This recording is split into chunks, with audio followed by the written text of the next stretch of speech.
Assalamualaikum warahmatullahi wabarakatuh. Salam dan bahagia. Di sini saya akan memaparkan rancangan aksi nyata budaya positif modul 1.4. Perkenankan, nama saya Satyam dari SD Negeri Pagubukan Pulung 1, CGP Angkatan 10 Bidang Cilacap.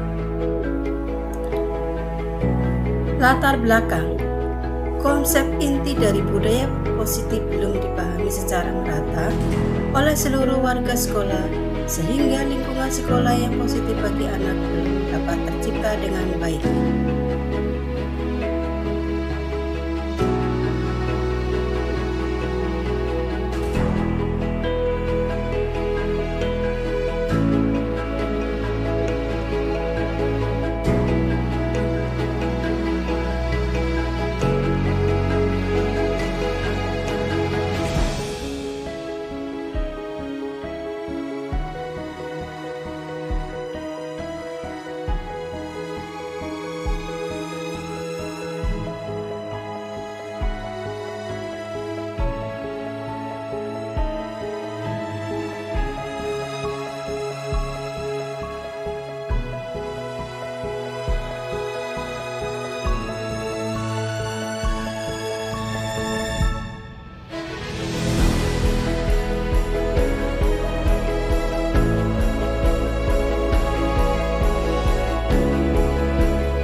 Yang diantaranya adalah mentaati peraturan, ya, mentaati peraturan supaya tidak mendapat hukuman, tidak mendapat sanksi, dan ada juga kalau di dalam diri dan aku dapat hadiah, bukan seperti juga boleh, ya, dapat ujian juga ada, tapi sebenarnya disiplin itu digunakan atau diterapkan untuk seluruh kelas kita supaya kelas kita itu tidak ada pelanggaran-pelanggaran yang sering terjadi di dalam kelas. Kali ini Bu akan membuat kesepakatan kelas dan nanti kalian akan membuat notis dan kalian tulis di sini.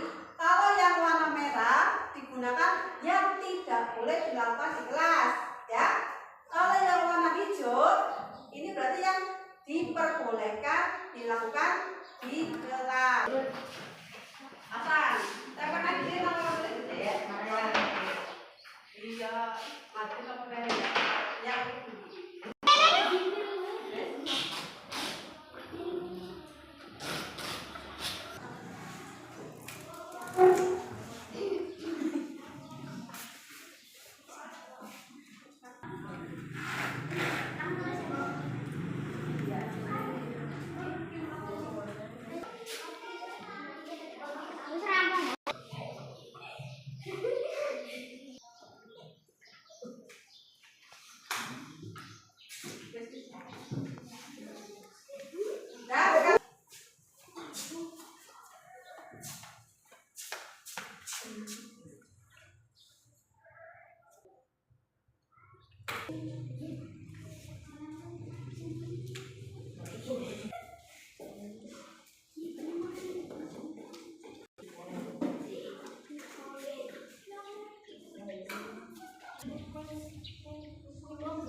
Bu, Bu.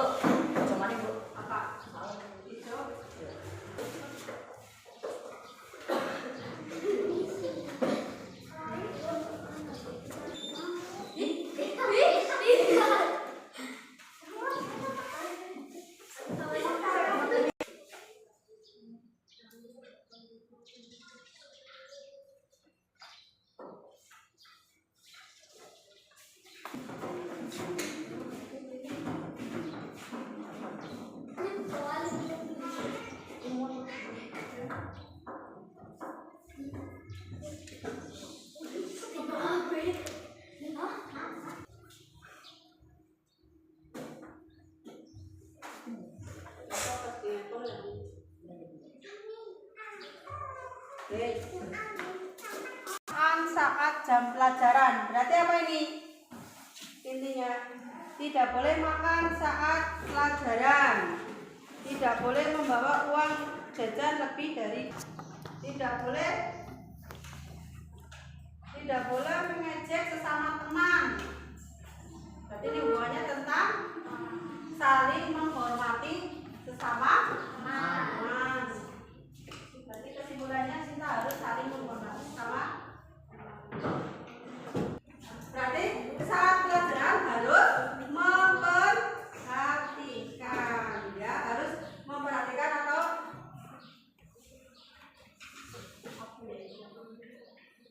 harus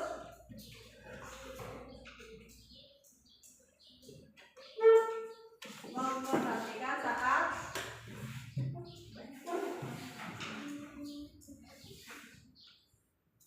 tidak boleh berisik atau ramai, ya.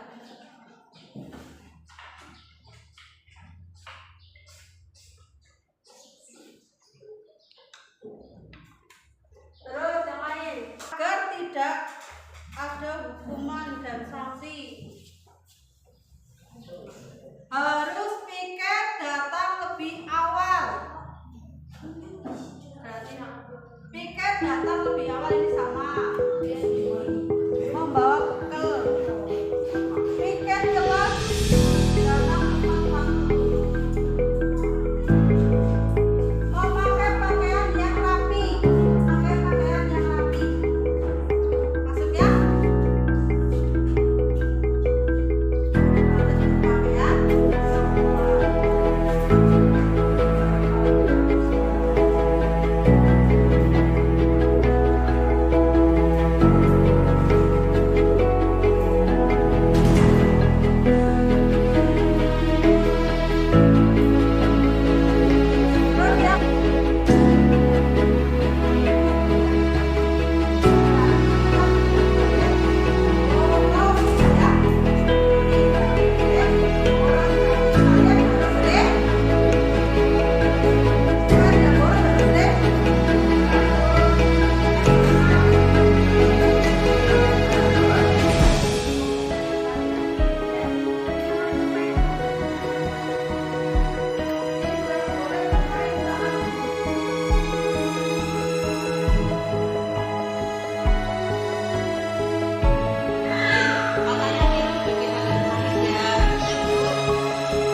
Sekian dari saya. Wassalamualaikum warahmatullahi wabarakatuh. Salam guru penggerak, tergerak, bergerak, dan menggerakkan. Terima kasih. Bismillahirrahmanirrahim. Assalamualaikum warahmatullahi wabarakatuh. Waalaikumsalam warahmatullahi wabarakatuh. Yang terhormat Bapak Kepala Sekolah SD Negeri Pagubuhan Bulung 1. Yang terhormat Bapak Ibu Guru SD Negeri Pagubuhan Bulung 1 serta staf karyawan SD SD Negeri Pakubuan Kulon 1. Pertama-tama, marilah kita panjatkan puja dan puji syukur kehadirat Allah Subhanahu wa Ta'ala, bahwasanya pada hari ini kita berkumpul dalam acara diseminasi CGP calon guru penggerak angkatan ke-10. Di sini saya minta maaf ya Bapak Ibu guru, karena saya tidak akan menggurui atau merasa pintar bahwa selama ini saya telah mengikuti CGP terus di depan Bapak Ibu guru bikin peserta seperti ini merasa saya paling pintar. Tidak, ini adalah tahap belajar. Jadi masih ada kesalahan mungkin ya nanti dalam pelaksanaan diseminasi. Saya minta maaf karena saya masih dalam tahap belajar. Sebelum acara kita lanjutkan, kita buat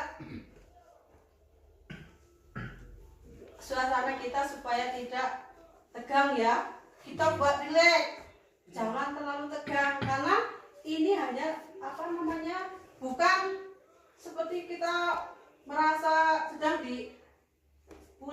diajar sama seorang CGP, tidak. Jadi nanti kita adakan refreshing dulu ya.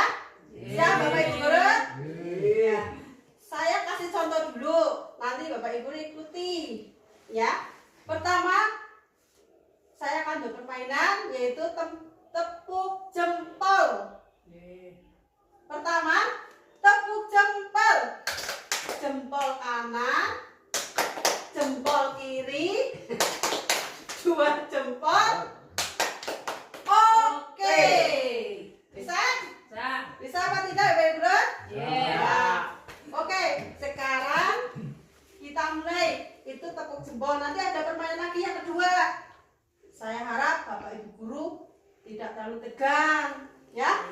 Karena ini bukan seperti di dalam kelas mengajar, karena disiplin di sini tujuannya untuk membentuk siswa itu tidak stres atau takut kepada guru ya. Jadi tujuan di sini kita sebagai pendidik itu mendidik anak tetapi sesuai dengan karakter anak. Bukan anak itu harus seperti ini, harus ikut guru, tidak. Tetapi kita membiarkan anak itu mencari apa yang dia mampu, apa yang dia bisa. Seperti itu ya. Nah, kita mulai permainannya yang pertama. Tepuk jempol. Jempol kanan, jempol kiri, 2 jempol. Oke, bisa? Ya, oke. Sekali lagi ya. Ya, oke. Tepuk jempol. Jempol kanan, jempol kiri, 2 jempol. Oke. Bagaimana Ibu? Senang? Ya, Bapak Ibu harus senang, tidak boleh stres atau gimana ya. Pokoknya dalam mengajar itu seperti itu pengetahuan yang saya tahu dari pembelajaran ini. Sudah cukup apa belum? Belum. Oke, kita buat permainan yang kedua. Nah, ini lebih menarik lagi. Kita gunakan tangan. Kenapa saya menggunakan tangan? Karena di dalam tangan kita ini ada urat-urat yang bikin kita itu otak kita menjadi fresh. Jadi dengan menepuk tangan seperti ini, ya, hati kita, perasaan kita itu akan bangkit atau menjadi apa namanya ya? Lupa. Refreshing, motorik kita itu akan jadi refreshing. Yang tadinya lelah, capek menghadapi anak yang selalu berkelahi di kelas, nah kita akan menjadi lebih rileks lagi. Bapak Ibu guru, hari ini ada anak Ibu guru yang nangis apa tidak? Tidak. Oh bagus, berarti Bapak Ibu guru sudah bisa mendidik anak dan sudah bisa mengajar anak supaya anak itu tidak takut. Jadi sekarang kita buat permainan yang kedua. Yang kedua ya. Nah, saya kasih contoh dulu ya, nanti Bapak Ibu ikuti. Yang kedua itu sama seperti tadi, tepuk tangan. Tetapi ini ada 5 tepukan.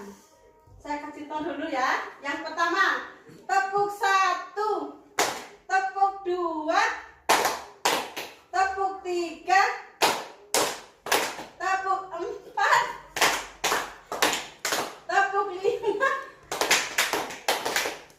Nah, tepuk 5.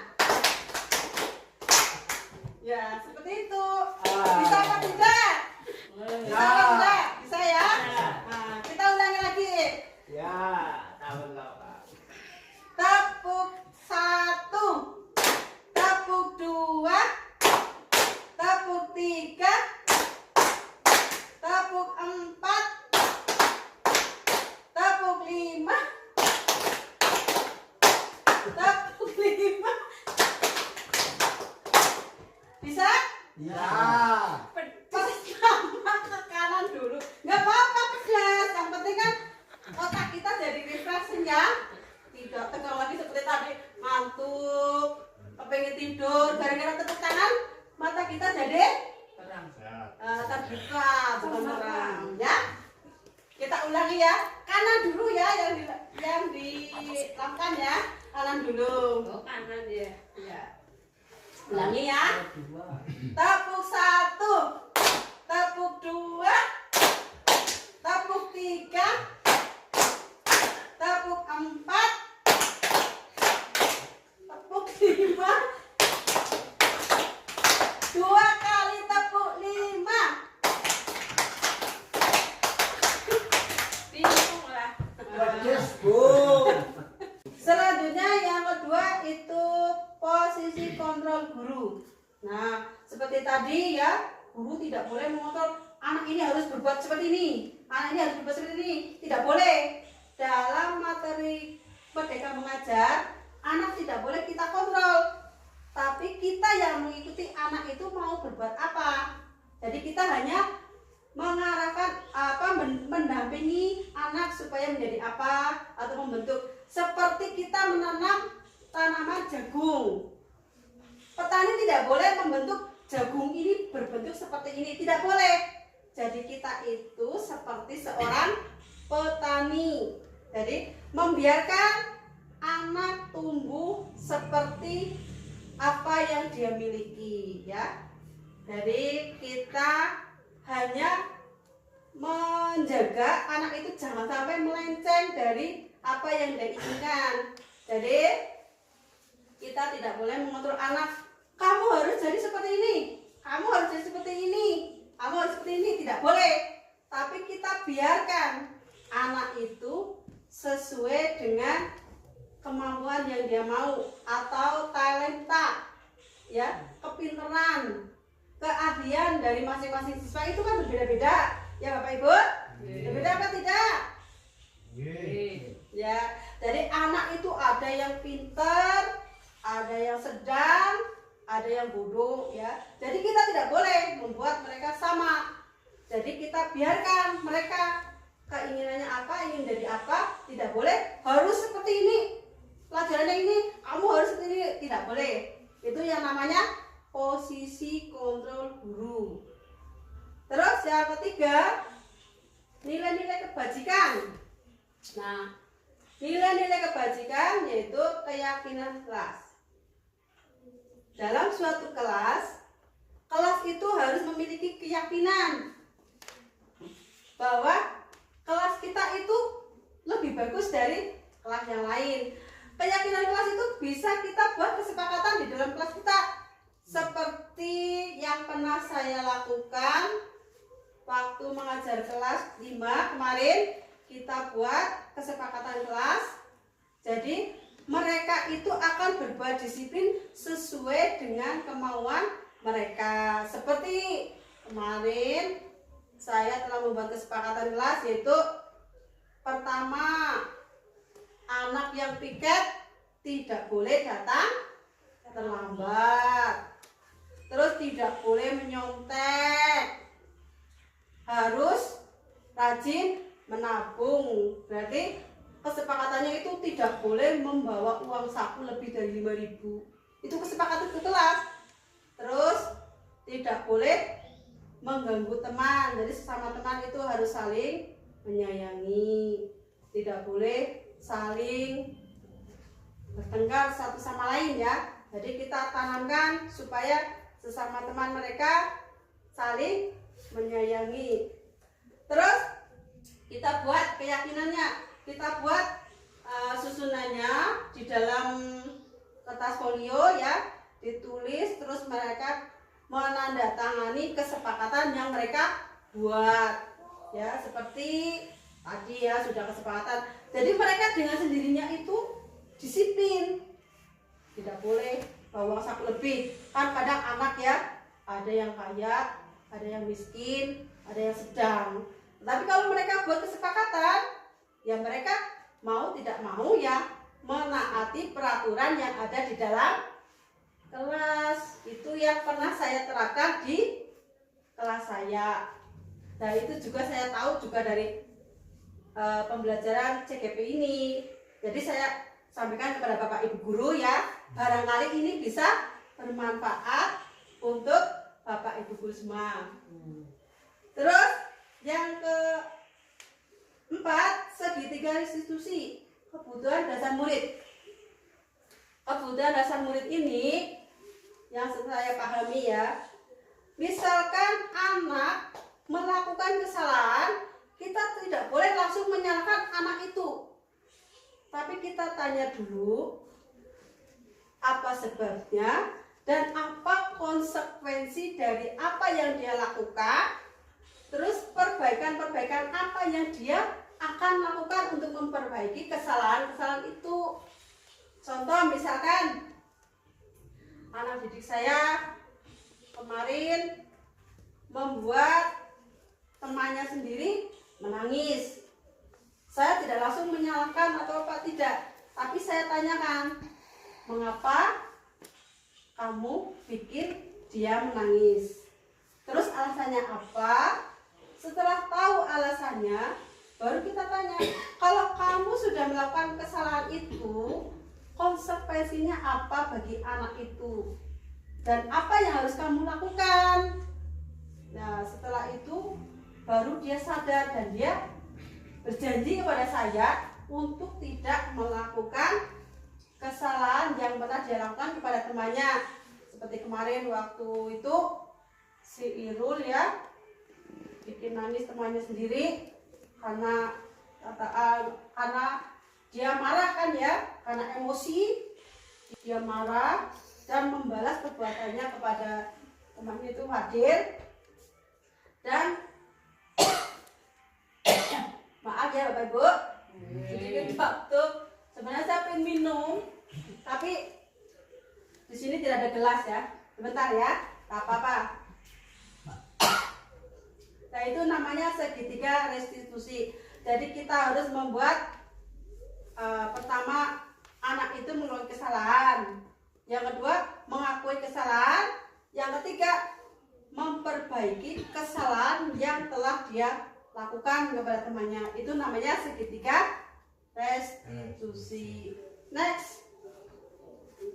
Nah sekali ini pembelajaran dengan paradigma baru. Nah setelah kita mempelajari itu kan pasti ada pembelajaran dengan paradigma baru, merupakan pembelajaran yang dirancang berdasarkan prinsip pembelajaran berdiferensiasi, sehingga para peserta didik belajar sesuai kebutuhannya berdasarkan tahap perkembangan sesuai teori psikologi modern untuk perwujudan profil pelajar Pancasila. Nah, profil pelajar Pancasila masih ingat Bapak Ibu? Nah, ini yang namanya profil pelajar Pancasila. Yang pertama, apa ini?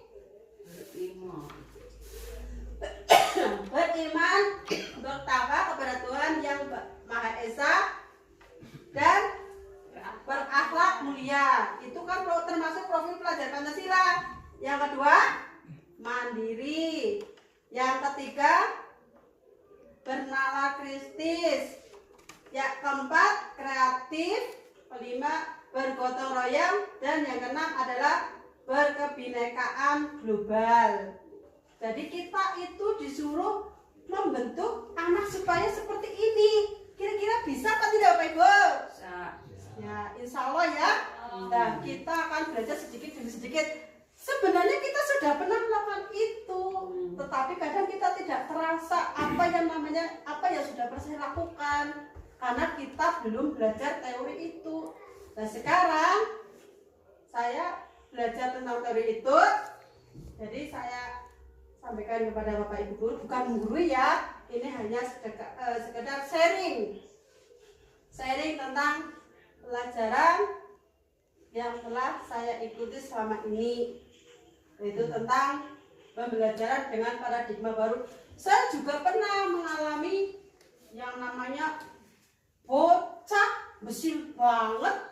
Nah, sama saya marahin di depannya. Padahal itu tidak boleh. Bila anak melakukan kesalahan, kita harus panggil anak itu, kita suruh duduk, terus dikasih penjelasan tentang apa yang telah dia lakukan. Dan setelah itu baru dia akan menyadari kesalahannya, atau kita berdiskusi dengan anak itu. Jadi kita tidak benar langsung mengejas anak itu, kamu salah, kamu begini, tidak boleh.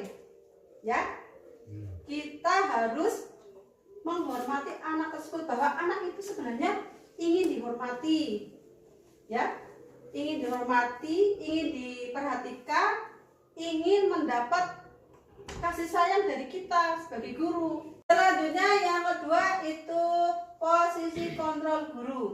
Nah, seperti tadi ya, guru tidak boleh mengontrol anak ini harus berbuat seperti ini, anak ini harus berbuat seperti ini, tidak boleh. Dalam materi Merdeka Mengajar, anak tidak boleh kita kontrol, tapi kita yang mengikuti anak itu mau berbuat apa. Jadi kita hanya mengarahkan mendampingi anak supaya menjadi apa, atau membentuk. Seperti kita menanam tanaman jagung, petani tidak boleh membentuk jagung ini berbentuk seperti ini, tidak boleh. Jadi kita itu seperti seorang petani. Jadi membiarkan anak tumbuh seperti apa yang dia miliki, ya. Jadi kita hanya menjaga anak itu jangan sampai melenceng dari apa yang dia inginkan.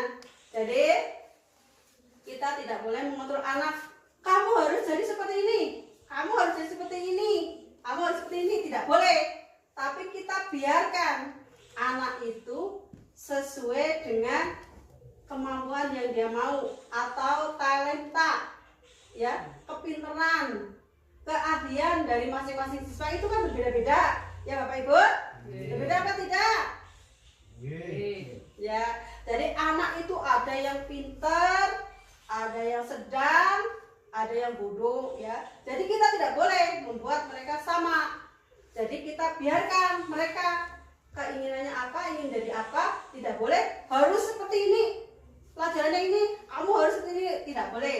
Itu yang namanya posisi kontrol guru. Terus yang ketiga, nilai-nilai kebajikan. Nah, nilai-nilai kebajikan yaitu keyakinan kelas. Dalam suatu kelas, kelas itu harus memiliki keyakinan bahwa kelas kita itu lebih bagus dari kelas yang lain. Keyakinan kelas itu bisa kita buat kesepakatan di dalam kelas kita. Seperti yang pernah saya lakukan waktu mengajar kelas 5 kemarin, kita buat kesepakatan kelas.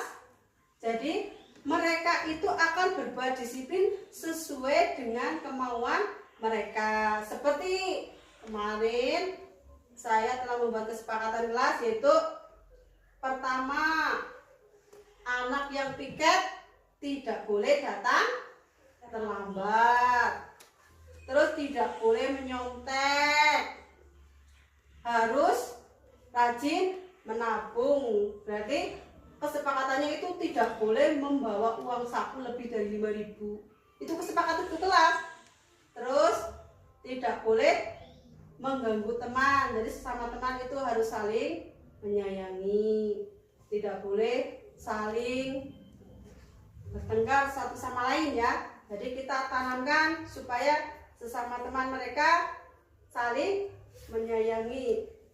Terus kita buat keyakinannya, kita buat susunannya di dalam kertas folio ya, ditulis, terus mereka menandatangani kesepakatan yang mereka buat ya, seperti tadi ya, sudah kesepakatan.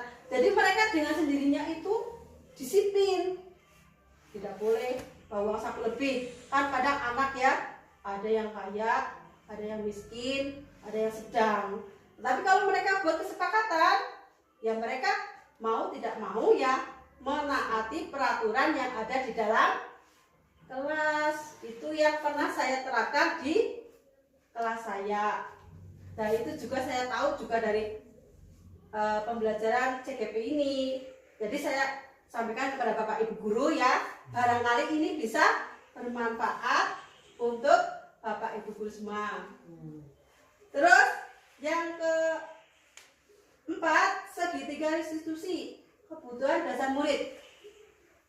Kebutuhan dasar murid ini yang saya pahami ya, misalkan anak melakukan kesalahan, kita tidak boleh langsung menyalahkan anak itu, tapi kita tanya dulu apa sebabnya dan apa konsekuensi dari apa yang dia lakukan, terus perbaikan-perbaikan apa yang dia akan lakukan untuk memperbaiki kesalahan-kesalahan itu. Contoh misalkan anak didik saya kemarin membuat temannya sendiri menangis. Saya tidak langsung menyalahkan atau apa, tidak, tapi saya tanyakan, mengapa kamu bikin dia menangis? Terus alasannya apa? Setelah tahu alasannya, baru kita tanya, kalau kamu sudah melakukan kesalahan itu, konsekuensinya apa bagi anak itu? Dan apa yang harus kamu lakukan? Nah, setelah itu baru dia sadar dan dia berjanji kepada saya untuk tidak melakukan kesalahan yang pernah dia lakukan kepada temannya. Seperti kemarin waktu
Apa yang telah mereka lakukan itu merupakan kesalahan sebenarnya. Tapi kita tidak pernah sadari kalau kita itu pernah melakukan kesalahan yang sebenarnya itu tidak perlu dilakukan. Jadi cukup mereka bisa ya sudah bisa. Kita tidak perlu memberi hadiah atau apa yang membuat teman atau yang lainnya itu menjadi minder ya. Jadi kita cukup kita yang tahu minder atau apa namanya ya, merasa saya kurang mampu, dia lebih pintar dari saya, itu tidak boleh. Membangkitkan perasaan seperti itu tidak boleh. Jadi kita berusaha belajar sedikit demi sedikit merubah cara kita mengajar berhadapan dengan siswa. Ngantuk Bapak Ibu? Ngantuk ya. Kita lakukan pemanasan lagi seperti tadi ya.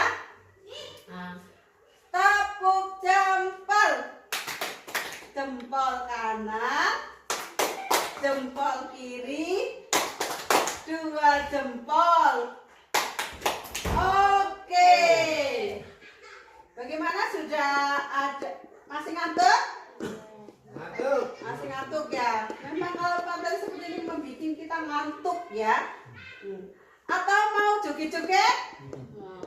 Mau ya, tepuk lagi, tepuk apa namanya tadi ya, seperti tadi ya. Tepuk 1, tepuk 2, tepuk 3, tepuk 4, tepuk 5.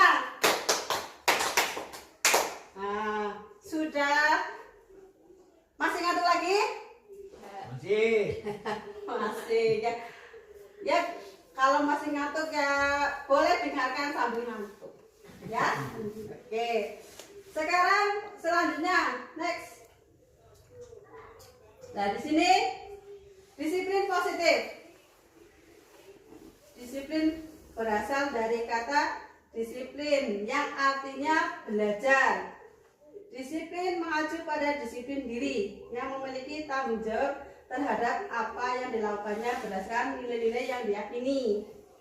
Kalau disiplin positif merupakan salah satu cara penerapan disiplin yang bertujuan untuk menumbuhkan kesadaran serta memberdayakan peserta didik tanpa imbalan penghargaan atau reward, ancaman atau hukuman. Mengubah paradigma stimulus respon ke pendekatan teori kontrol yang kedua, semua orang melihat hal yang sama. Jadi menurut stimulus respon, semua orang dianggap sama, tidak memiliki perbedaan satu sama lain.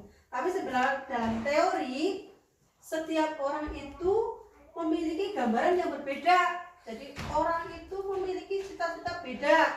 Tidak semua murid itu sama. Jadi semuanya tidak. Misalkan kalau kita menyuruh anak itu harus jadi seperti ini, harus bisa menguasai teori ini, itu sebenarnya tidak.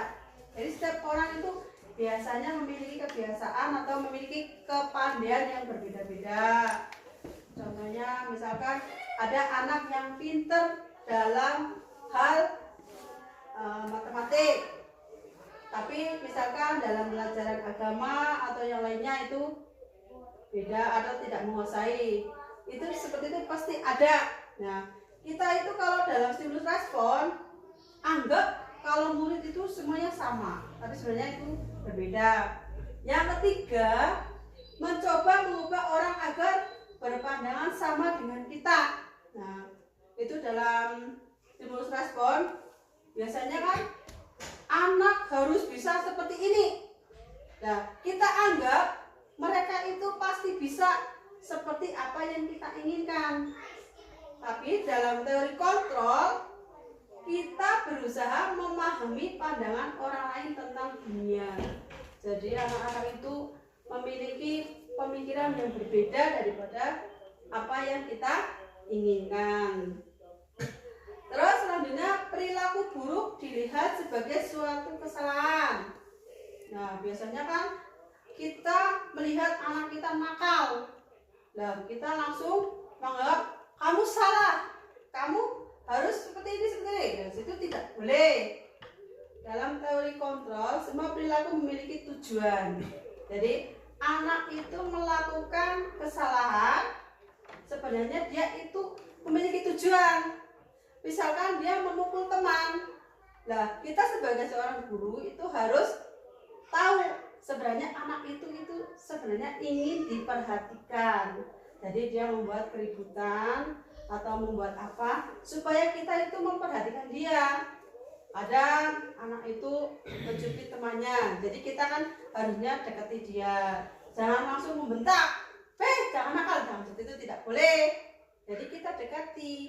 Jadi anak itu melakukan kesalahan, biasanya kita itu memiliki, anak itu sebenarnya memiliki tujuan ingin diperhatikan. Biasanya kan anak di rumah mungkin ada masalah, biasanya melampiaskannya itu di sekolah. Anak itu jadi nakal atau membuat keributan, tujuannya itu ingin diperhatikan oleh guru.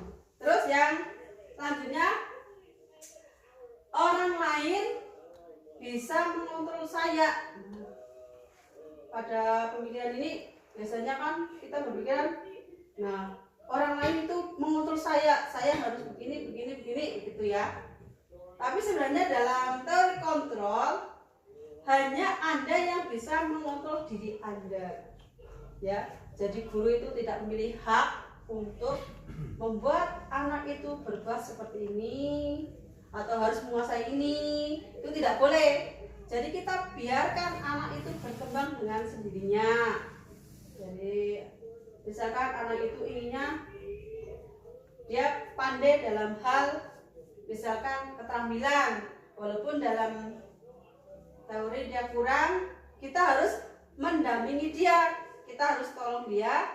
Misalkan dia pandai dalam hal melukis, kita harus memfasilitasi apa yang dia butuhkan, kalau perlu dengan sarana dan prasarana, atau perlu lagi kita panggil orang luar untuk datang ke sekolah kita mengajar apa yang di sekolah kita itu belum ada.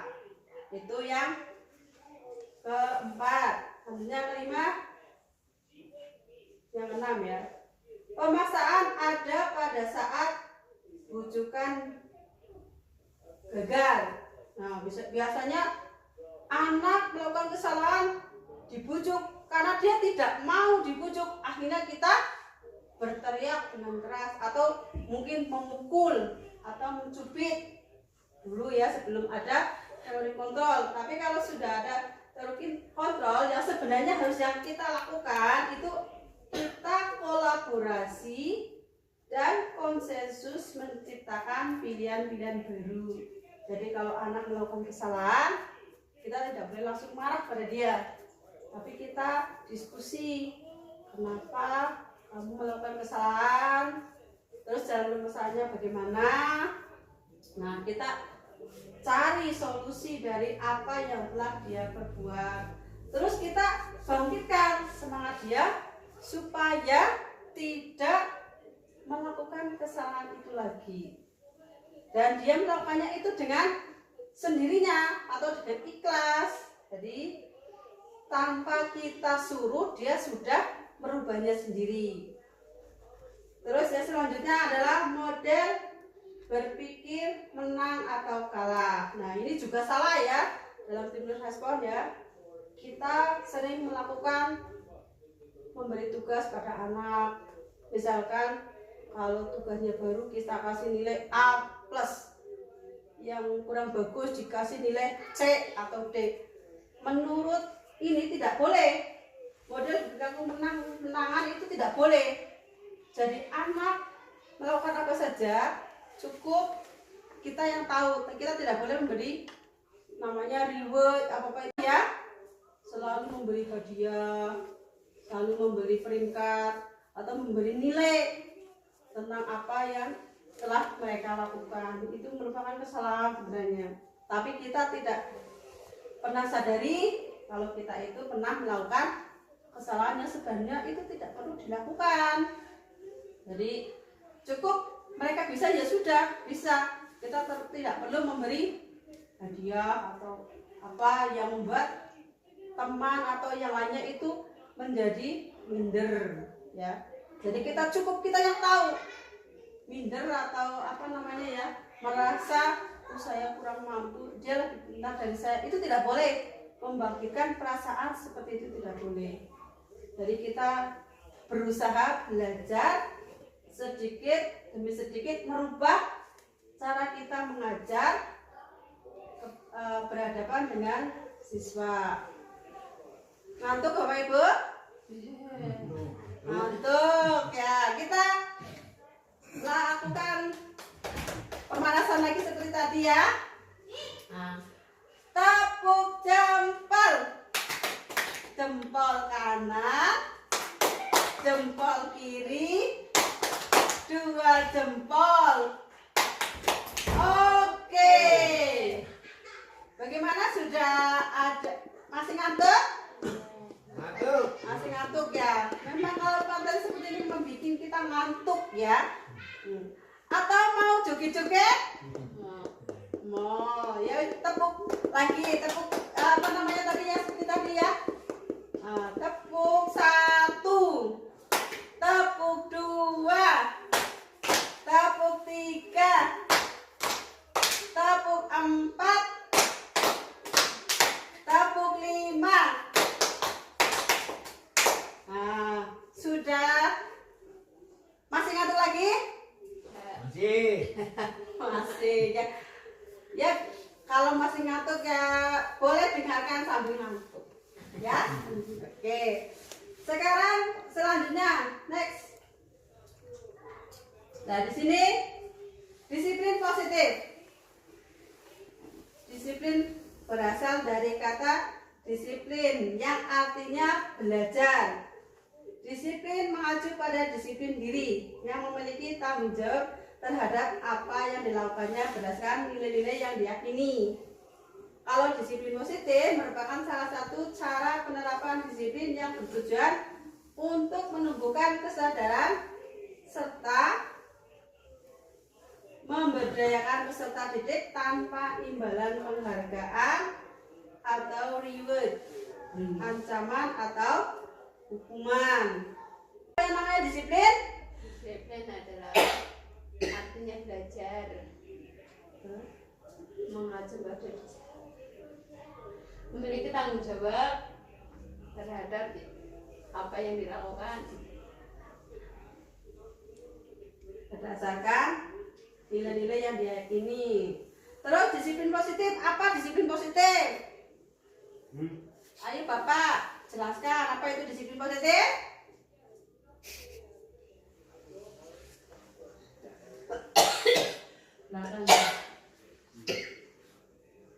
Disiplin positif adalah merupakan salah satu cara penerapan disiplin yang bertujuan untuk menumbuhkan kesadaran serta memberdayakan peserta didik tanpa imbalan penghargaan atau reward, ancaman atau hukuman. Dan selama ini Bapak Ibu selalu memberi reward atau tidak? Selalu memberi reward? Ribet. Iya. Lah itu merupakan kesalahan. Ya, kita sebenarnya tidak boleh. Kalau menurut disiplin tidak boleh, menurut teori kontrol ya, itu tidak boleh ya. Sebagai pendidik, tujuan kita adalah menciptakan peserta didik yang memiliki disiplin diri sehingga mereka berperilaku mengacu kepada nilai-nilai kebajikan universal dan memiliki motivasi intrinsik dalam perubahan perilaku ke arah yang lebih baik. Jadi sebenarnya kita itu memiliki tujuan untuk menciptakan peserta didik itu memiliki disiplin, itu berasal dari sendiri, bukan kita yang menyuruh kamu harus ini, kamu ini, tidak. Tapi anak itu berbuat baik atau disiplin atas kemauannya sendiri. Itu yang kita inginkan, yang menurut Bapak Ki Hajar Dewantoro itu yang kita inginkan sebagai guru itu seperti itu Jadi tidak membuat atau membuat atau membuat siswa itu harus ikut dengan perintah kita, itu sudah tidak seperti itu ya. Next.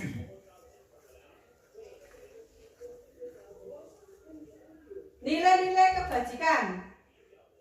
Nilai yang disepakati bersama lepas dari suku bangsa, agama, bahasa maupun latar belakangnya. Nah, ini contoh nilai kebajikan institusi atau organisasi. Menurut profil pelajar Pancasila yang isinya adalah beriman, bertakwa pada Tuhan Yang Maha Esa, berakhlak mulia, berkebinekaan global, gotong royong, mandiri dan kreatif dan kenalan kritis. Itu yang sesuai dengan profil pelajar Pancasila.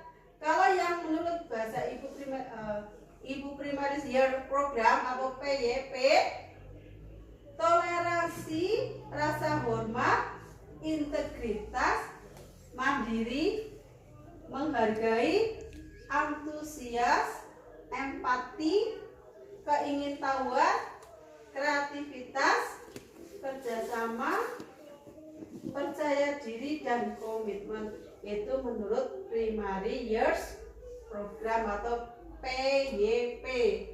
Nah, kalau menurut keterampilan hidupnya atau life skill, dapat dipercaya, lurus hati, pendengar yang aktif, tidak merendahkan orang lain, dan memberikan yang terbaik dari diri. Nah, ini yang kita tanamkan, itu yang keterampilan hidup atau life skill. Dapat dipercaya, anak itu bisa dapat dipercaya, terus hatinya lurus, tidak berprasangka buruk pada orang lain ya. Menjadi pendengar yang aktif, mendengarkan penjelasan guru, tetapi dia atas semuanya sendiri, bukan dipaksa, kamu harus diam, tidak seperti itu ya. Tidak mendengar orang lain. Nah, bersama teman, anak-anak juga tidak boleh merendahkan orang lain, apalagi yang kurang pandai ya, dan memberikan yang terbaik dari diri. Next.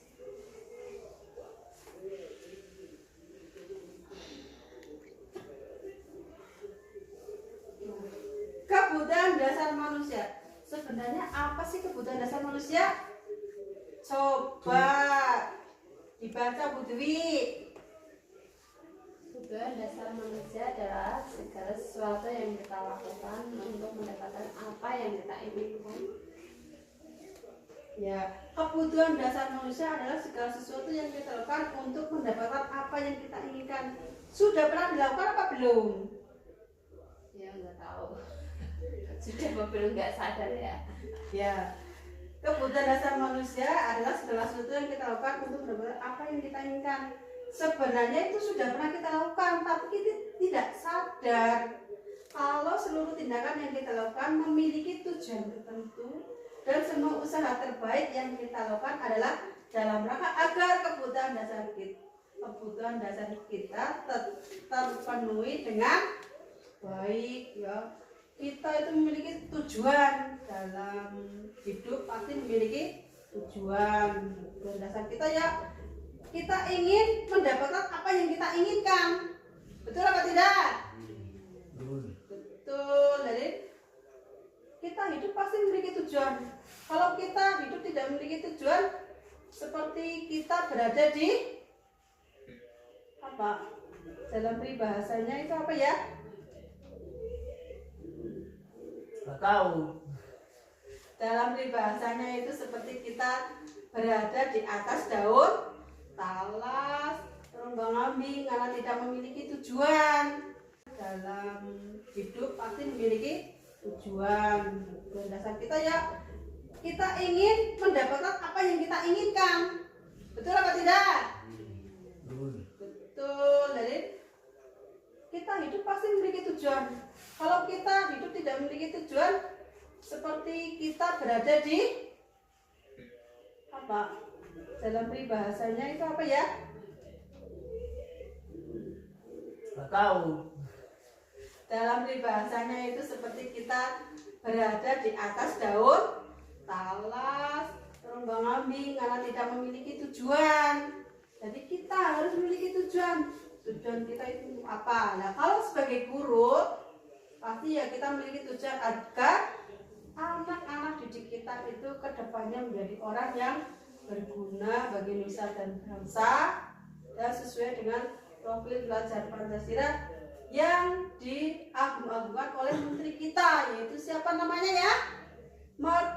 Menteri kita, Menteri Pendidikan kita namanya Nadiem Makarim ya. Jadi Nadiem Makarim menginginkan kita itu supaya dalam mendidik itu harus sesuai dengan merdeka belajar, memerdekakan peserta didik untuk belajar. Next. Nah ini 5 kebutuhan dasar manusia. Yang pertama adalah bertahan hidup. Nah, kita pasti memiliki tujuan untuk bertahan hidup ya. Apa saja yang dibutuhkan untuk bertahan hidup? Yang pertama, makanan. Yang kedua, pakaian. Terus tempat tinggal. Yang keempat, keamanan dan kesehatan. Ini 5 kebutuhan dalam bertahan hidup itu harus dipenuhi. Kalau kita tidak makan tentu kita akan mati. Pakaian juga, kalau kita tidak pakai baju, nah seperti orang Papua, nah sekarang juga orang Papua sudah mulai memakai baju. Tempat tinggal, tujuannya untuk apa? Kita berlindung dari panas matahari, dari hujan, ya kita memerlukan tempat tinggal. Terus rasa nyaman, rasa nyaman perlu apa tidak? Perlu, karena apa? Kalau kita hidup dalam keadaan yang selalu berperang ya, seperti negara mana itu yang lagi perang? Palestina sama Israel. Nyaman apa tidak kalau seperti itu? Tentu tidak nyaman ya. Jadi kita kepengennya ya kita tinggal di negara yang aman, tentram dan damai. Terutama 5 kebutuhan pokok ini terpenuhi: makanan, pakaian, tempat tinggal, keamanan, dan yang terakhir itu kesehatan. Uangnya banyak kalau tidak sehat, senang apa tidak? Tidak. Misalkan uangnya banyak, sering sakit-sakitan, keluar masuk rumah sakit, nah perasaan kita pasti tidak akan bahagia. Ya, yang kedua, kasih sayang dan rasa diterima. Nah, rasa diterima, dipedulikan, berbagi, kerjasama, menjaga bagian dalam kelompok. Terus yang ketiga, penguasaan, harga diri ini yang utama. Keinginan untuk dianggap memimpin, berprestasi, diakui, didengar. Terus selanjutnya kebebasan. Operator, kita dengan MS titik. Geser titik. Nah, kebebasan, yang terakhir kesenangan. Kebebasan dalam hal apa? Mandiri, memiliki pilihan, mencoba hal baru, mampu mengendalikan arah dirinya. Ganti posisi apa ya? Pesan madep ini. Nah ya. Terus yang terakhir, kesenangan, bermain, humor, antusiasme, tertawa. Pasti itu sangat dibutuhkan oleh kalian semua. Apa? Dibutuhkan oleh siswa kita. Next.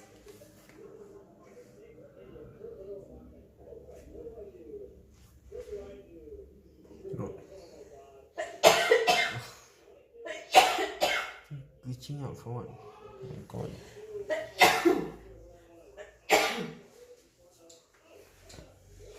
Motivasi perilaku manusia.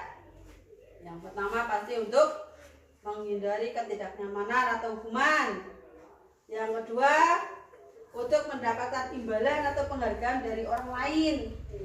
Yang ketiga, untuk menjadi orang yang mereka inginkan dan menghargai diri sendiri dengan nilai-nilai yang mereka percaya. Nah, ini adalah motivasi perilaku manusia. Setiap manusia pasti memiliki perilaku ya, perilaku yang mereka inginkan. Yang pertama, untuk menghindari ketidaknyamanan, untuk mendapat imbalan, penghargaan dari orang lain, untuk menjadi orang yang mereka inginkan. Next. Nah, dalam pembelajaran restitusi itu ada yang namanya hukuman. Kita tidak boleh menghukum tidak terencana atau secara tiba-tiba. Murid tidak tahu apa yang akan terjadi atau tidak dilibatkan. Bersifat satu arah, berupa hukuman fisik atau psikik. Yang kedua, konsekuensi. Konsekuensi biasanya terencana atau disepakati sesuai peraturan ya. Murid tetap dibuat tidak nyaman. Sikap guru selalu memonitor murid. Nah, ini juga tidak boleh dilakukan.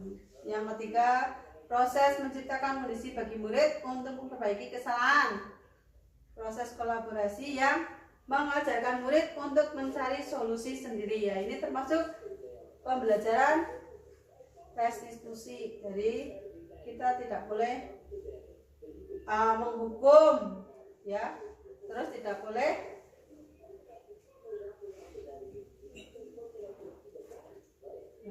menghukum, konsekuensi dan restitusi. Itu yang harus kita ingat ya dalam mengajar. Next. 5 posisi kontrol guru. Kalau tadi 5 posisi kontrol siswa, sekarang 5 posisi kontrol guru. Penghukum. Nah, guru itu biasanya selalu menghukum siswa. Kamu berangkat terlambat, disuruh keliling lapangan. Kita sering melakukan itu ya. Guru selalu memberi hukuman karena dia datang terlambat, yaitu dengan cara berlari mengelilingi lapangan. Terus ada yang disuruh membersihkan kelas selama 1 minggu. Itu pernah ya, mungkin juga Bapak Ibu pernah melakukannya.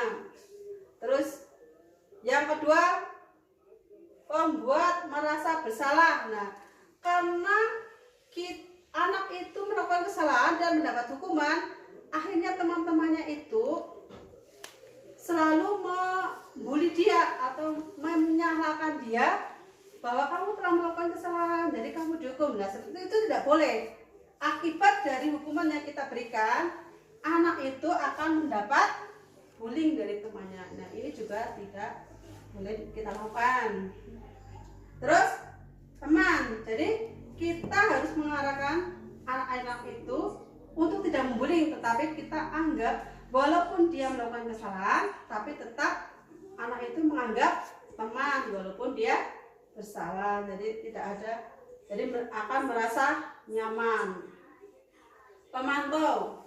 Nah, kita itu selalu melihat perilaku siswa setiap harinya ya. Jadi kita hanya sebagai pemantau. Dan kita juga harus sebagai manajer. Apa itu manajer? Ada yang ingat manajer itu apa? Tukang perintah ya. Iya, tukang perintah ya bisa. Manajer itu memanage kelas kita supaya lebih baik, tapi tanpa ada hukuman atau perlakuan kita yang membuat siswa itu tidak nyaman di kelas kita. Itu memanage namanya ya. Next. Nah, contoh penerapan 5 posisi kontrol guru. Nah, yang pertama, hormat pada bendera selama 1 jam. Nah, biasanya ini salah satu contoh yang secara tidak langsung kita pernah melakukan ya. Anak datang terlambat, disuruh hormat pas matahari tepat di atas kepala kita. Nah, itu kita tidak boleh lakukan itu. Terus disuruh lari, tadi sudah saya jelaskan.